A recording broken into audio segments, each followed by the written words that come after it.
Ladies and gentlemen, it's David. I'm coming to you from Canada, and we're going to be covering another very interesting story today about the new world reserve currency. Now, this is like earth shattering. We have not seen this in our lifetimes, and so the implications of it can be huge. I'm going to tell you what it is and how you can protect yourself. Let's get into it.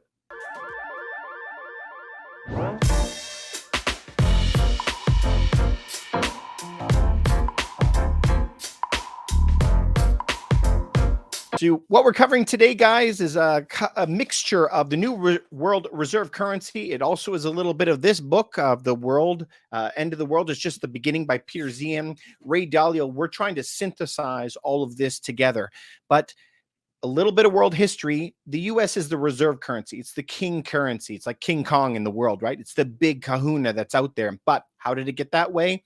Second World War, all of Europe was spending all of its money on the military to win the war, and they gave all of that gold to the US for supplies. So the US now has an abundance of gold. It was the only country that had gold. So what were they going to do? They had this massive military and they had all the gold. So they signed a deal with the entire world that they will protect everybody. If they protect everybody, they have to do a deal, though. Now the deal is requiring that everybody play by their rules and use US dollars for everything. Now, I live in Canada. I can see the US from my building. We're very, very close. Everything Canada makes goes to the States. So just really try to take yourself out of North America. If Russia is selling oil to China, way on the other side of the world, why would they have to use US dollars? If some Middle East country is selling oil to another Middle East country, why would they have to pay for dollars?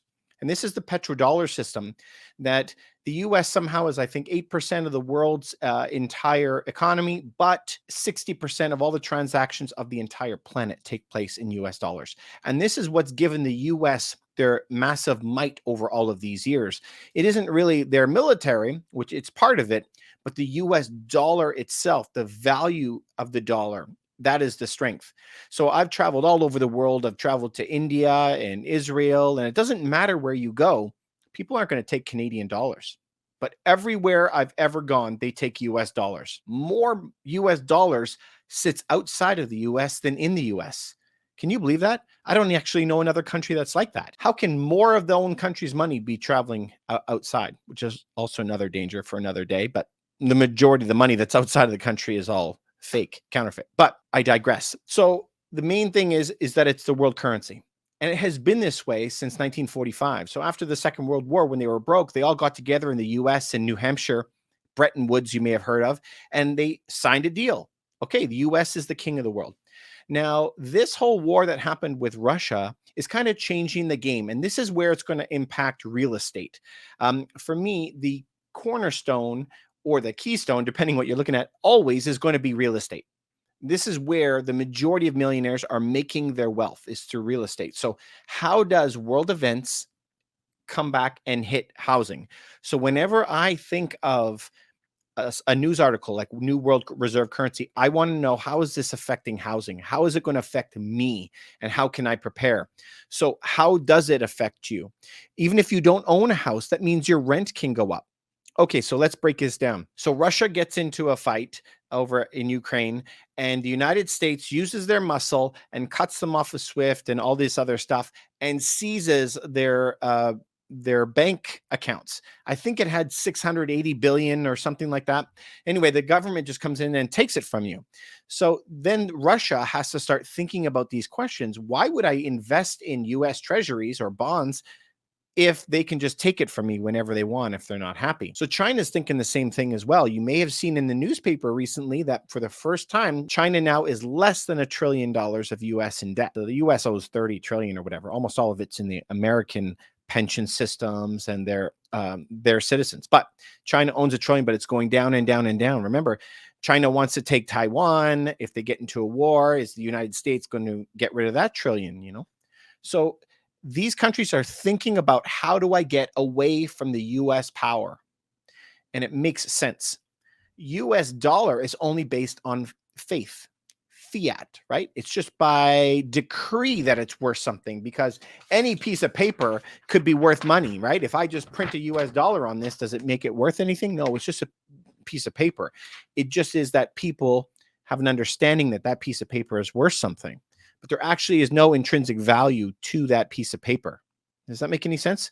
So they're a country called BRICS. Now, let's get into that. I'm going to share this article with you. Let me open this article up.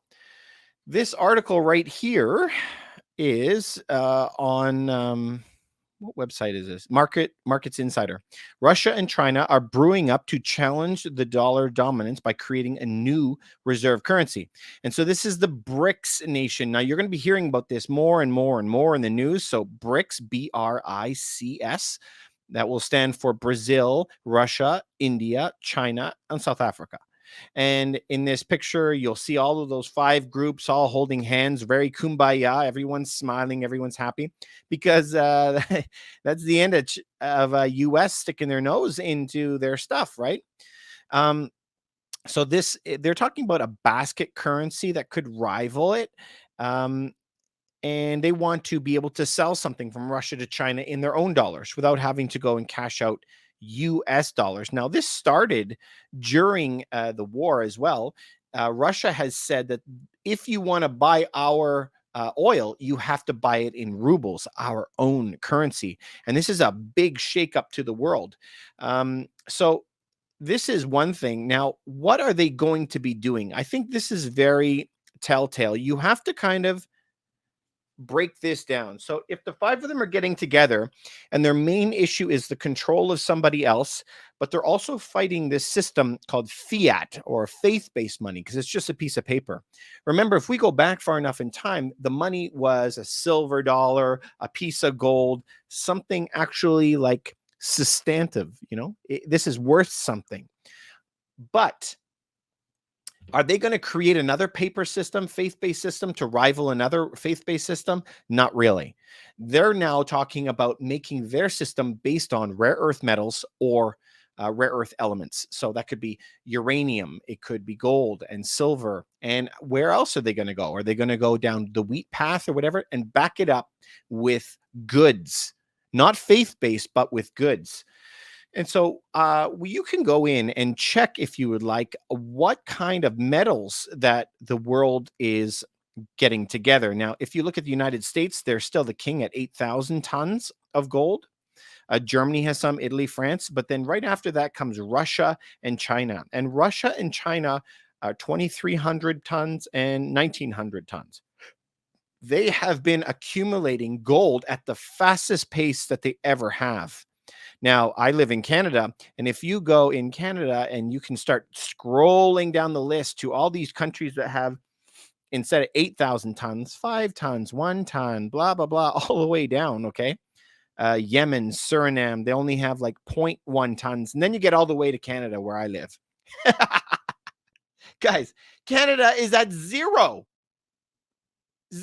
Zero. Are you kidding? Man, my country is they're totally crazy. Where is it? Here, Canada, 0. We have the same amount of gold as Nicaragua, the only other one in the Americas with 0 gold. Can you believe that? Absolutely unbelievable. Okay, so 2 takeaways. Number 1, the BRICS companies are soaking up gold and silver, and Canada is on their own little acid trip over on the side. So Canada's position is that gold takes money to warehouse it, and it doesn't make any money. Like, it's not like a rental home that gets rent paid on it every day. So their position was, it's a dead asset. It's no good for anything. We're going to sell everything. So if you own 1 piece of silver, now you own more than the whole country of Canada. Kind of crazy, kind of embarrassing too, to be honest. But anyway, you should have some of this. And what does every financial planner is going to tell you? This is not to make money. This is insurance. So you should have what, 5, 10, 15% in gold and silver. Make sure you never hold it in your home. You put it in safety deposit boxes, but almost every financial planner is going to be saying that. So my encouragement is to have a little bit of this and don't do like Canada does. US has 8,000 tons. So they're the biggest one, but these other countries are soaking up these materials. This is what nobody is talking about to me. And I use Hoover Dam as an experiment. So let's just use my imagination here for a second. If China, Russia, who have all of these materials that the whole world needs, if they need to build up a reserve in order for that massive reserve to have backing for their paper pieces of money, they have to build up that reserve, right? Where is that reserve coming from? Honestly, I'm asking, where is it coming from? So just think about this like a river that is flowing downhill, okay? And all the people downhill are all using that water. In the United States, they built Hoover Dam. I mean, there's dams everywhere, but let's just say Hoover Dam. They had to build this massive wall up, and it stops the whole river, and no water is going down anymore. Now, of course, in real life, they put out a little trickle, but barely anything. And it took years for all of the water to fill up to the top of the dam. And once it hit the top, then they started allowing more out. But do you notice that they had to restrict completely how much water goes through in order to build up that massive reserve? So think about that from you and me. Like if we had to save up $1,000, we would say, okay, we have to really cut back, no ordering out. We're going to cut back everywhere we can to try and save every dollar we can so we can get that 1,000, right? And once we have that 1,000, we can start living our lives normally. We don't have to cut back. It's the same thing. So if we're waiting for these countries, the BRICS countries, to build up all of these reserves, what does it require?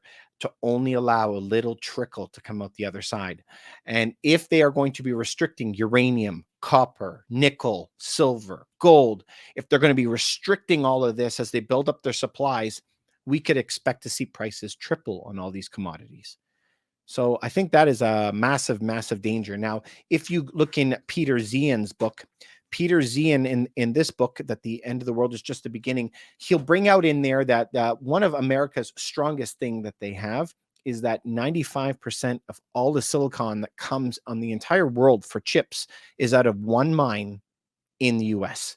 So if US ever wanted to flex and they didn't allow that silicon to leave the country, what's going to happen then? All right, so nobody has any phones, nobody has anything anymore, nothing with a chip. I mean, it would put everybody into the Stone Age. So they still have an ace up their sleeve. But this could change a lot. So if we only have a little trickle coming out the other side, imagine now all of those products that go into your home. We need lumber and petroleum products and metal products for the wiring and everything in our home. Our homes are just packaged commodities, a whole bunch of them, wood and shingles and glass, and it's all together. It's like having an ETF of commodities. Now, if they're going to restrict all the commodities and the prices are going to go up, that means home prices will go up. So we're going to have always cross currents, right? We're a position where commodities will be going up, the economy is coming down, and home prices are going to be trying to be dragged down by the economy, but commodities will push it up. So this is where it's going to be really difficult in the future.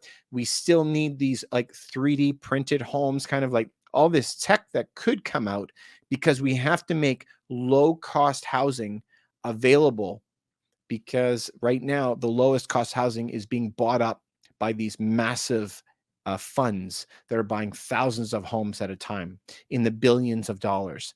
So once those properties go in there, they never come out. So we have to be careful. That's my main goal. Let's hope that we have technology. Try to save up if you can, just a little bit. You can get a coin for $25 or something like that, and get some silver, get some gold. Make sure that you're preparing for yourself. You know, there's going to be a lot of food problems that are coming.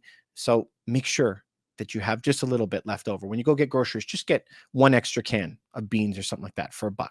Okay. I'm there for you guys. Please remember to like and subscribe to this. And if you know one person that you can help, just send this over to them, man. We really appreciate it. I hope you have a great day. I'll talk to you in the next video.